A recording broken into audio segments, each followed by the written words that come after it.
আসসালামু আলাইকুম, কেমন আছেন সবাই? আশা করি ভালো আছেন। আল্লাহর রহমতে আমিও ভালো আছি। আজকে আমার কাছে একটি ইলেকট্রিক কেটলি এসেছে রিপেয়ার করার জন্য। তো এটা পাওয়ার আসতেছে না, তো আমি সিরিজ লাইনে দিয়েছি, বাতি জ্বলছে না।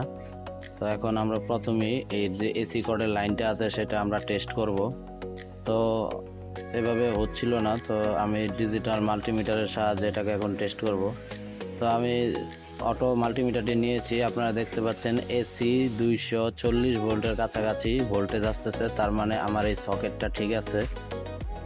এখন আমাদের ইলেকট্রিক আয়রনটা চেক দিতে হবে, সেই কারণে আমাদের খুলে নিতে হবে। তো আমরা স্ক্রু ড্রাইভারের মাধ্যমে এটা এখন খুলে নিব। খোলার পর আপনারা দেখতে পাচ্ছেন এখানে একটি ইন্ডিকেটর কানেকশন আছে এবং সকেটে 220 ভোল্ট ইনপুট ভোল্টেজ হয়েছে। এটা কিন্তু এই ভিতরের যে সকেটটা রয়েছে সেই সকেটের মাধ্যমে ইন্ডিকেটরে কানেকশন যাবে। তো আমি সেগুলো খুলে নিচ্ছি। তো খোলার পর আপনারা দেখতে পাচ্ছেন যে এখানে যে সকেটটা রয়েছে নিচের অংশটা, এটা এখন সিরিজ লাইনের মাধ্যমে চেক দিব। তো সিরিজ লাইনের মাধ্যমে এখন কয়েলটা চেক দিলাম, কয়েলটা ভালো আছে। যেহেতু সিরিজ লাইনের বাতি জ্বলতেছে সে কারণে কয়েল ভালো আছে। তো এখন আমাদের নিচের তলাটা যেটা রয়েছে সকেট, ওইটা 220 ভোল্ট ইনপুট ভোল্টেজ চেক দিব। দেখতে পাচ্ছেন যে এখানে কোনো সিরিজ লাইনের বাতি জ্বলছে না। আবার অপর পাশে চেক দিলে এই পাশের বাতিটা জ্বলতেছে, তার মানে এক পাশ ভালো আছে আরেক পাশ ভালো নাই। তার মানে আমাদের এই নিচের তলাটা চেঞ্জ করতে হবে। এই সকেটটা চেঞ্জ করলে আমাদের ইলেকট্রিক কেটলিটা আবার পুনরায় সচল হতে পারে। তো এখন স্ক্রু নাটগুলো খুলে নিয়েছি। আমার হাতে তলাটা দেখতে পাচ্ছেন, এটা হচ্ছে থার্মোস্টার। আর ভিতরের অংশে একটু প্লাস্টিক গলে গেছে, মনে হচ্ছে যে এটা নষ্ট হয়ে গেছে। তো এখন আমাদের এই তলাটা পরিবর্তন করতে হবে। আমি সেম টু সেম আরও একটি তলা নিব এখন। তো প্যাকেটের ভিতর থেকে আমি আরও একটি তলা যে সকেট দেখতে পাচ্ছেন সেটা বের করে নিলাম। এই সকেটটি বাজার থেকে সেম কিনতে পাওয়া যায়। এটার মূল্য বাজারে 70 থেকে 80 টাকা। তো নতুন সকেটটা আমরা এখন একটু টেস্ট করে দেখব। এটা পুরাতনটা রেখে দিলাম, এখন নতুনটা চলুন সিরিজ লাইনে টেস্ট করে দেখি। যদি দুই পাশে বাতি জ্বলে তাহলে আমাদের এটা ঠিক আছে।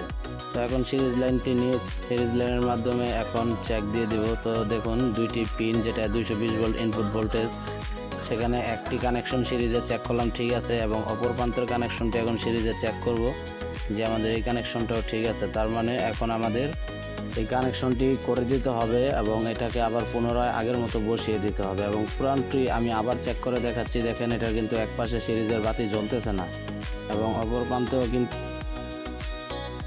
বাতি চলতেছে, তার মানে এটার এক পাশ ভালো আছে আরেক পাশ ভালো নাই। সেই ক্ষেত্রে এটা এখন আমরা সরিয়ে নিচ্ছি এবং নতুনটা আমরা লাগিয়ে দেব এখন। তো নতুনটা আমরা ভিতরে দেখতে পাচ্ছেন যে 3টি লাইন স্ক্রুপের নাট রয়েছে, সেখানে বসিয়ে দেব। দিয়ে এখানে যে ছোট ছোট মুহুরিগুলো দেখতে পাচ্ছেন, যেগুলা নাট বোল্ট বলা হয়, সেগুলো এখানে লাগিয়ে দিচ্ছি। লাগিয়ে দেওয়ার পর এখানে সুন্দর করে টাইট দিয়ে নিতে হবে। তো টাইট দিয়ে নিয়েছি, এখন কিন্তু আমাদের কানেকশনটা করে ফেলতে হবে। দেখুন এখানে ইন্ডিকেটরে একটি লাইন গেছে এবং কয়েলে একটি লাইন গেছে। তো আমরা কিন্তু প্রথম লাইনটা সকেটের পিনে একটি দিয়ে দিব, আরেকটি লাইন আমরা কয়েলের সাথে দিয়ে দিব। তাহলে এখান থেকে একটি লাইন ইন্ডিকেটরে চলে যাবে, আরেকটি লাইন আমাদের যে হিটিং কয়েল রয়েছে সেখানে চলে যাবে। এখন আমরা 220 ভোল্ট একটা কানেকশন করলাম। তো প্লাস দিয়ে একটু টাইট দিয়ে নিতে হবে, এটা একটু লুজ হয়ে গেছে। তো প্রথম আমরা 220 ভোল্ট একটি কানেকশন লাগিয়ে দিলাম, এখান দিয়ে ভোল্টেজটা ইনপুট হবে। তো এখান থেকে সরাসরি একটা কিন্তু চলে যাবে আমার ইন্ডিকেটরে, আরেকটা কিন্তু এখন সরাসরি আমার চলে আসবে আমাদের যে হিটিং কয়েল আছে সেই হিটিং কয়েলে। এখান থেকে কিন্তু ভোল্টেজটা ইনপুট হবে এই সকেটের মাধ্যমে। তো পিনগুলো লাগাতে আমার একটু সমস্যা হচ্ছে, ধৈর্য সহকারে ভিডিওটা দেখবেন। তো পিনগুলো লাগিয়ে দিলাম। তো একটা কিন্তু সরাসরি কয়েলে চলে গেল, আরেকটা চলে গেল ইন্ডিকেটরে। এখন আমরা আরেকটা লাইন লাগিয়ে দেব সরাসরি সকেটের পিন, যে পিনটা রয়েছে সেখানে। আরেকটা লাইন সুইচিং করে এনে তারপর আমাদের কয়েলে লাগিয়ে দিতে হবে। তা আমরা প্রথমে একটি লাইন কিন্তু সকেটের পিনে লাগিয়ে দিলাম। এই সকেটের পিন থেকে একটা চলে গেল ইন্ডিকেটরে। এই যে এখন একটা লাইন লাগিয়ে দিলাম, একটা সরাসরি ইন্ডিকেটরে চলে গেল, আরেকটা লাইন ভিতর থেকে সুইচিং হবে।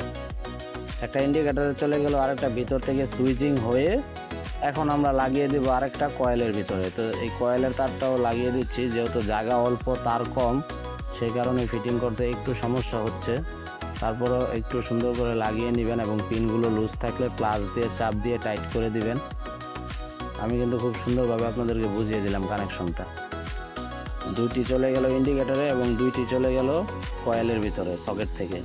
তো এখন আমাদের ফিটিং করে ফেলতে হবে। তো ফিটিং করার আগে আমাদের সিরিজ লাইন দিয়ে অবশ্যই একটু টেস্ট করে নিতে হবে। তো আমরা আবার সিরিজ লাইন দিয়ে এটাকে টেস্ট করব।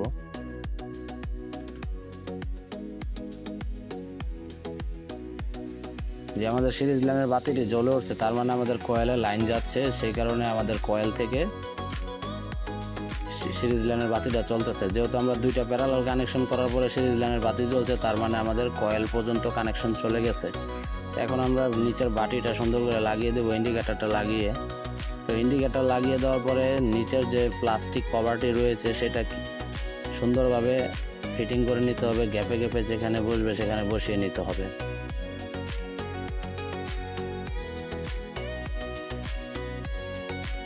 তো আমাদের হাতল বরাবর একটা গ্যাপ আছে, সেই গ্যাপের ভিতরে বসিয়ে দিতে হবে। তো সেই অনুযায়ী আমাদের ইন্ডিকেটরটা লাগাতে হবে।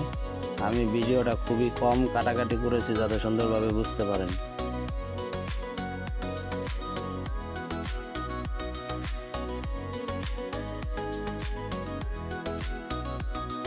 আমাদের তারটা কিন্তু এই পাশে আনতে হয়েছে, তারপর কিন্তু আমাদের নিচের প্লাস্টিক কভারটি লাগিয়ে দিতে হচ্ছে।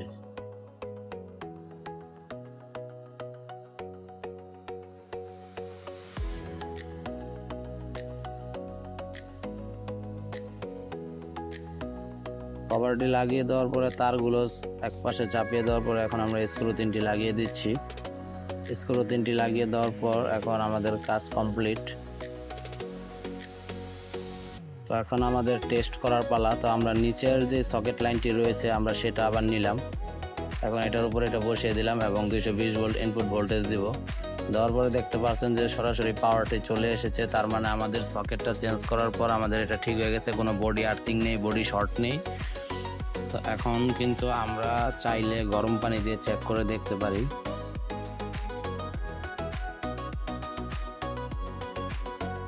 তো এই একটা পুরাতন সকেট ফেলে দেওয়ার পর কিন্তু নতুন সকেট লাগানোর পরেই আমাদের কাজটা কমপ্লিট হয়ে গেল। তো আমরা এখন সুইচের লাইন অন অফ করে দেখছি, হ্যাঁ ঠিক আছে।